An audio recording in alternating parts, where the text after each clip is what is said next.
Welcome to the Franklin County NC podcast. I'm James Hicks. This podcast about Franklin County, North Carolina. On our broadcast, we hope you will learn a few things that you didn't already know about Franklin County, North Carolina, plus some helpful tips for you in your daily lives.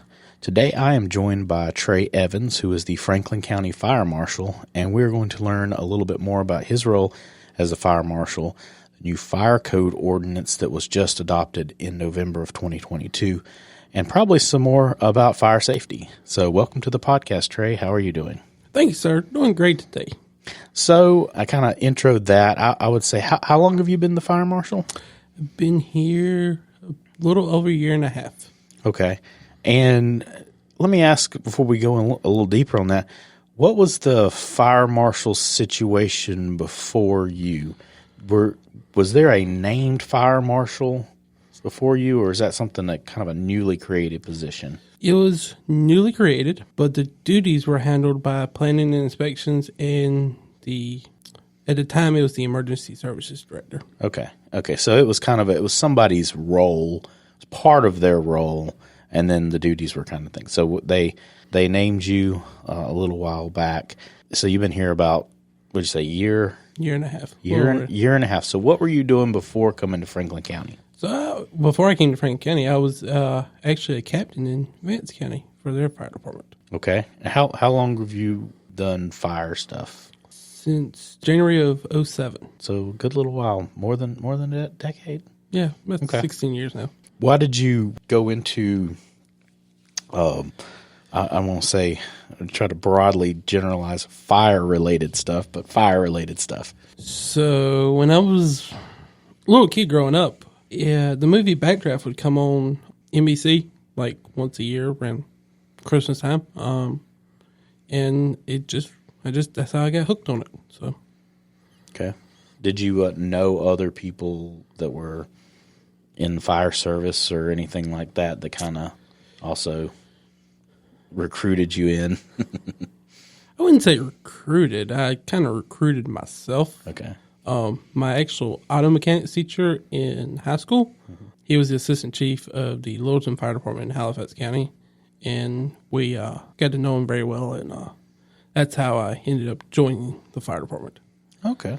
And so you went through doing that kind of stuff, and then I guess is there a point that you said, well, maybe I need to transition into fire marshal type role? Or so I went to college at North Carolina Wesleyan, and as I was looking for a major, the only thing I could find that was like remotely related to the fire service was criminal justice. And it was one of those things that you can become an investigator, a fire investigator. So that's how I ended up being an ultimate career goal, being a fire marshal. That's, one of those things that, criminal justice, it's going to tend a little bit more towards law enforcement. But obviously there are some other parts of public safety that are going to be covered in that. So I get that. So for those out there that, and even maybe a little bit of me too, what is the role of the fire marshal? And I know we'll talk a little bit about how that's changed a little bit, but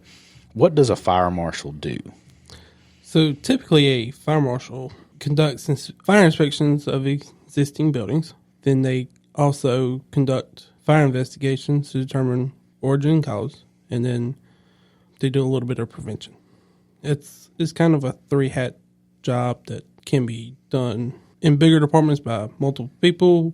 Right now in Franklin County, it's done by one person. Yeah.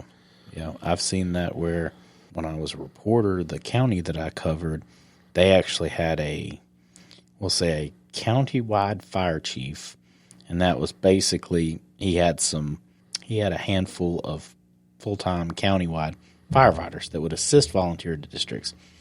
And then he was kind of the loose liaison with the other fire chiefs, and he was also the fire marshal. So it was kind of this weird role of, well, we have a lot of tasks to do in this area. You're going to do all of that. You're going to have a lot of titles and a lot of hats. But I definitely get that. So you have the investigative prevention, and then the inspection. That's probably a good one. That's probably the three pillars of fire marshal. And I know inspections are something that probably takes a good amount of time in not only our size population of a county, but also square footage wise in this county. Yes, it does. And we have a variety of businesses in this county, which is approximately 2,000 that are on different inspection schedules. It's not every business every year. It's these businesses this year, these businesses every 2 years, and these other businesses every 3 years. Mm-hmm. How often do you get called in for the investigative part? I mean, I know we do have some fires, but do you get called in for like every fire or just the ones that they say, this one might need? The combination of both. Okay. Just depending on the type of. Is it one of those situations where you would make the determination maybe whether or not it was an accident versus and then go from there kind of thing? Yeah, so we determined if it was accident or there was human intervention. Okay. I guess that's a good way of saying that. Yeah. So, and then obviously prevention. I know we've done, if anyone has followed our Twitter spaces when we did that, we did a couple of those about different prevention topics before Prevention Week for Thanksgiving and some things like that. So I know prevention education is also a role there. You're not necessarily Fire Marshal Bill from In Living Color. I know a lot of people will think of a fire marshal. That's what they will think of is Jim Carrey's portrayal of that fire marshal. But it's probably the most famous fire marshal out there, maybe. Yeah. So, but let me go to something. Since you were brought on and getting everything going, I know probably around the time you hit 1 year is when this fire ordinance was kind of introduced to the Board of Commissioners. At least I know we had the first part of it in August, and then of course they approved it in November. I can't remember which of the November meetings it was, but it was November. November 21st. So what brought about these changes? Was it just long time stuff that just needed to happen, or? So essentially it gives me the authority to enforce the fire code. Okay. And from what I understand, a lot, if not most of the changes are based on state general statute code, fire code. Is it in the general statutes, the fire code? I guess it's. So the fire code is an adopted code by the General Assembly, along with the building and mechanical and plumbing and electrical code. So it's a lot of state statutory requirements. Yeah. And there was a lot of things, I guess, that on an administrative level that needed to happen to just sort of make everything go smoother. Obviously, moving those inspections to you and not planning inspections, handling that, which they're probably glad to have that taken off their plates with all the inspections they have to do for all the other things growth related. But so the inspection part was a big part of that, is offloading that from one over to you. And then there were some, when we were talking about the role of the fire marshal, there was that part of the code that sort of established your role. And I know it was actually kind of a longer, I don't know where it is, I've got the whole thing printed out here, but there were a lot of different parts of the role that were put in there that's kind of interesting, and we've kind of alluded to them before, because not only do you do your inspections, your prevention education, your investigations, but also you have that role of being a subject matter expert for the county manager, Board of Commissioners, and others, but also being sort of someone that can assist fire departments with some things. And there's a couple of other things. I don't know if there's anything notable else in here. Is there anything that you can think of? No, not off the top of my head. Oh, and obviously to administer the fire code ordinance. Yeah. So I know there was some things in here too, that I guess we needed to have in there that relate to the fire code as far as what you should and shouldn't do. And I know that was mostly to bring in line with the state and all that. So we had this. It was, I will say, I feel like both times that you had to present this, I think those were really long meetings. We had a lot going on. I don't think the first one was that long. Maybe not the first one. It might have been the second one when it was at the 4-hour one where Yes. we had the special use permits and we had quasi-judicial hearings. We had just a little bit of everything at a meeting. And bravo to anyone who from the public who came to those meetings, because those were long ones and there's a lot of highly technical information going on. But if you stood around for that, you learned a lot about government. Those of us on staff, we were praying for it to end soon because it was a long meeting. But once we got some things going, we just kept clicking away, and we got out of there by 10 o'clock. So 10 or 10:15. So we got around finally to hear about these changes, and they adopted those changes pretty swiftly. I think all of the commissioners were very supportive and to get this stuff going, get this stuff done. So we've talked specifically about prevention tips around certain holidays. But what would you say, I don't want to put a number like a top 5, but what would you say are the most common prevention tips? And I'll say, to give an example, because it blew my mind a little bit that it was this simple when I used to ask property crimes investigators, well, what do you tell people to keep their things safe? And they said, lock your car doors. And I said, wow, that's it? He said, that's it. That's really would solve 90% of the problem. And you don't think about how something so simple could solve that problem. But I would say, what is your prevention safety go-to advice? I would say keep an eye on what you're cooking. Keep an eye on what you fry is what you said last time. Yeah. Yeah. Okay. Just keep an eye on what you're cooking. Just simple fact that kitchen fires are like the number one cause of fires. That's what I was going to say. I had heard that, and obviously fires originating from the kitchen, from cooking is something that is, you don't think about it because you're watching it, and there's so many things that make things safe, but things can get dicey real quick. Mm-hmm. Especially if you pour water on a grease fire. So let's stick with that then.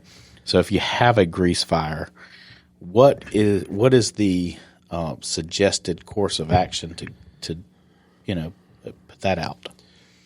First course would be have a fire extinguisher on your kitchen cabinet. But if you don't have that, you can use baking soda or the lid to the pan and cover it. Okay. Yeah, just in case you don't know where you can put baking soda is. Grab something and cover it, yeah.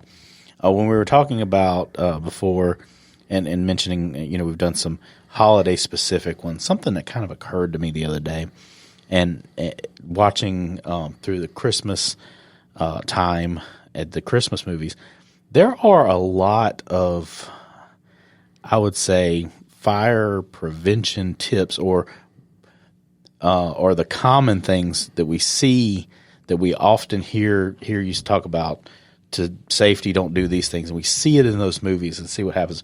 When you talk about the fire extinguisher, I think about the Santa Claus movie when the primary character, Scott Calvin, is making the Christmas Eve dinner with his son. And you get this shot of this really nice big turkey and all these sides. And then when the camera pulls back, you realize that was on the television. And you see all the burnt things that he has made and how you burn some of these things, I don't know.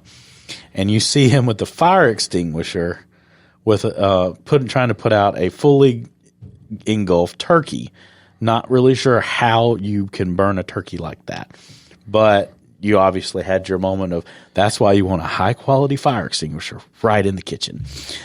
So, that it's kind of funny. Some things like that are tips. We've talked a number of times about things like Christmas Vacation And it comes to mind the big one as I had watched it and thought, oh yeah, and you see all those Christmas lights, daisy chained together, plugged all in, and thought, oh, that's a fire hazard. And that's just not at Christmas time. People do that all the time. They do it at home. They do it at work. You never know where they'll do it at. But you daisy chain those extension cords together. It weakens over time, especially those brown extension cords that you get from the dollar store. They're the worst ones. They are not made of a whole lot. Yeah, they melt very easy. One of the things too, and I've thought about this a little bit more, is to think about when you plug things in, not to just think of you have unlimited power there. That power, it goes back, it's coming off of a breaker out in your breaker box and stuff like that. So I'll put this out there as we continue to have more and more technology. Since purchasing an electric vehicle, which I love, but reading through the charging of that at home, you just don't plug it into any outlet. You need to plug it into a receptacle that has a dedicated breaker. And if you've had an electrician install an appliance plug, which most often, if you're going to have an appliance plug, it's going to have a dedicated breaker.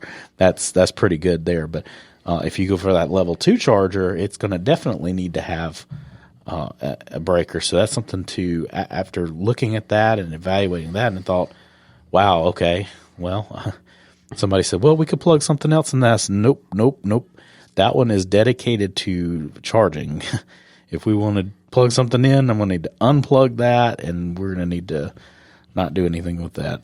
My stepfather came over and said, what? Because I had an old surge protector that I had unplugged with some things, and he goes, you mean you plugged that into a surge protector? No, it's plugged directly into the outlet, and that's it. That's one thing I do not want to catch the house on fire charging my vehicle. Oh. So, but that's something to think about when you are plugging in, is to have those different, not to think, I'm just getting power, but you got to think about, you don't want to have too much power running off of one thing and dividing that up. The other thing, there was another moment in Christmas Vacation about the trees and keeping your Christmas tree watered, or it's very flammable, and that's one of the moments. But and you think about all those different fire hazard moments that we enjoy at the Christmas holidays, watching those movies. So what would be another? So we talked, kitchen fires, grease fires. That's a big thing, and we talked about the electrical outlet.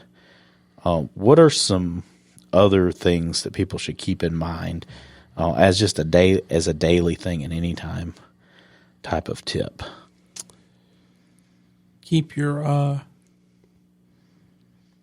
this goes for efficiency of your air conditioning, but also it can be a fire prevention tip, is to keep your air conditioner filters changed every so often. Mm-hmm. Oh yeah,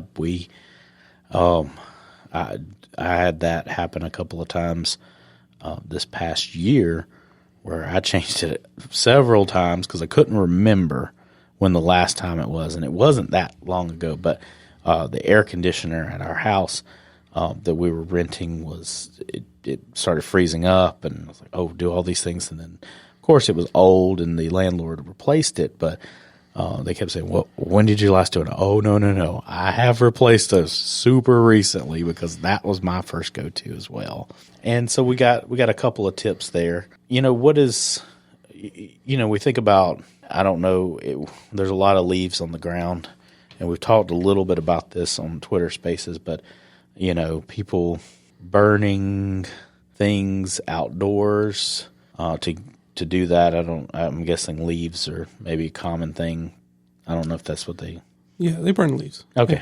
Yeah. Or anything. What are some tips people should think about when burning stuff outdoors to get rid of yard debris and things like that? Just make sure it's only yard debris.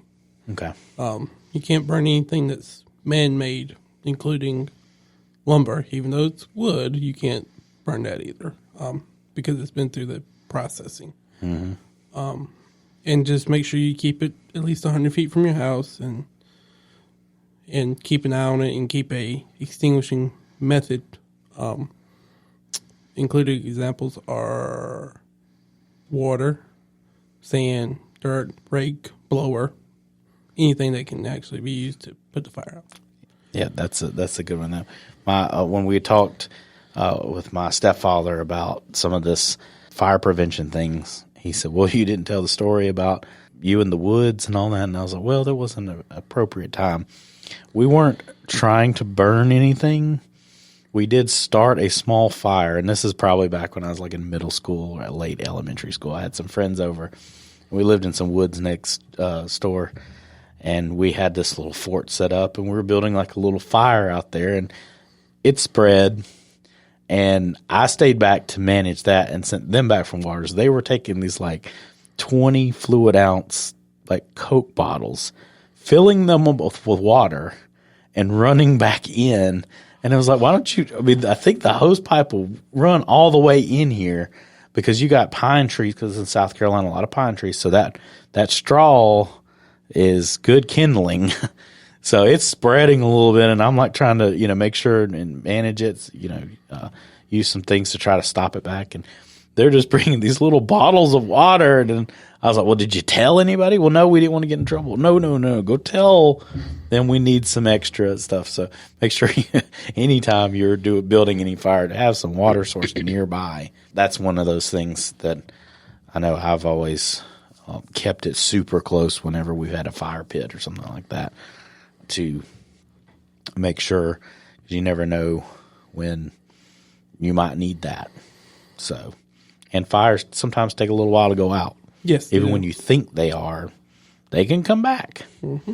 So that's where I would say, as a practical tip, even if you have a fire pit or something like that and you put it out, it's probably best to let it burn out. But if you do put it out, you need to monitor it because, in that 15, 20 minutes later, you can do that. And even then, sometimes come back. I actually put one out, monitored it, and then went inside. I was real smoky. I took a shower. I went back outside, and the fire had started back up. I was like, oh, my goodness. So I went back out there and dealt with that, but it was a very interesting thing. So we have some prevention tips, and we learned a little bit about the fire code. We're looking for a good year of inspections and hopefully not as many investigations. Yes. As always. And then some good year for some prevention tips throughout the year. And always, too, those you can get a lot of helpful information by liking or following the Franklin County Emergency Services Facebook page or the Franklin County Emergency Management Twitter account, and that's at Franklin CONCEM, Franklin CONCEM, where you can get a lot of those types of tips and follow along with some of the other programming on scene with emergency management. We have, a couple of little 1 to 2 minutes at sometimes tips from emergency management that would be helpful to you and staying safe, and all that stuff. Of course, we want you to like or follow the Franklin County NC government pages on Facebook, on Twitter at Franklin CONC, and also on Instagram and LinkedIn. We're also on LinkedIn, so if you're on there. Well, that's about all the time we have left for today. This is the Franklin County NC podcast is produced by Franklin County as public service to better inform and provide timely and relevant information. Tune in for more informative shows about what is happening in Franklin County NC. Subscribe to the podcast on your favorite platform.